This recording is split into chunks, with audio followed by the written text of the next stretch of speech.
Bienvenue sur ma chaîne.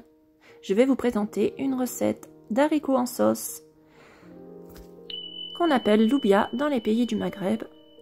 Donc ce sont des haricots avec une sauce tomatée et épicée et j'ai rajouté quelques carottes. Donc j'ai utilisé 1 kg d'haricots blancs que j'avais trempés et congelés. Donc il faut 1 kg parce qu'ils sont trempés dans l'eau. Voilà. J'ai utilisé comme épices du curcuma, du paprika, de la coriandre, de la harissa et une bonne cuillère à soupe de concentré de tomate. Donc là, j'ai un mélange de persil, d'ail et d'huile d'olive mixé que j'avais préparé en avance pour mes plats. Des carottes coupées en petits morceaux, comme ceci. 250 ml de coulis de tomates. Vous pouvez aussi utiliser des tomates fraîches. Et là, j'ai 2 gros oignons que j'ai mixés. Donc, dans ma cocotte, je mets de l'huile d'olive, mes oignons mixés.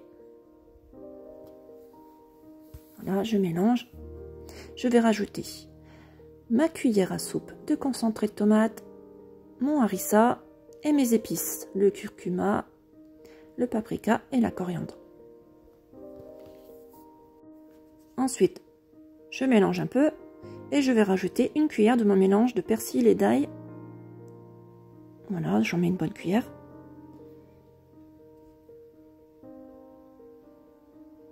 Voilà, je mélange un peu. Je laisse suer les oignons et je rajoute mes carottes.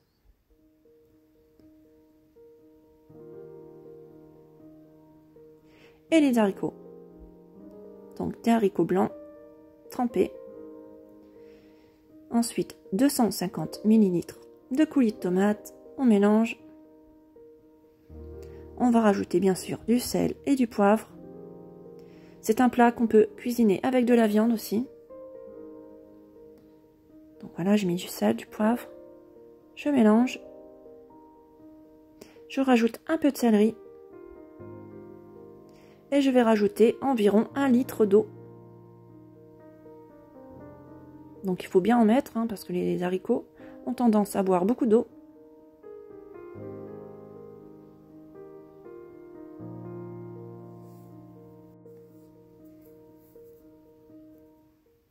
Voilà, je vais laisser bouillir. Je vais aussi rajouter un sucre pour l'acidité des tomates. Voilà, je vais mettre mon couvercle et laisser cuire environ 40 minutes. Une fois que les 40 minutes ont écoulé, voilà, j'ouvre ma cocotte. Là, je rajoute un peu de sel si nécessaire. Et je vais laisser encore cuire 15 minutes, comme ça, à couvercle ouvert. Je rajoute de la coriandre fraîche que j'avais congelée. Donc je vous mettrai tous les ingrédients en barre d'infos. Donc là je laisse cuire encore 15 minutes pour laisser évaporer un peu d'eau, que la sauce épaississe un peu. Voilà, et mes haricots sont bien cuits. Donc là je les ai cuits sous pression avec ma cocotte, bien sûr si vous utilisez un faitout classique, ça cuira beaucoup plus longtemps, pendant beaucoup plus longtemps. Donc voilà le résultat. J'espère que cette recette vous aura plu. À bientôt.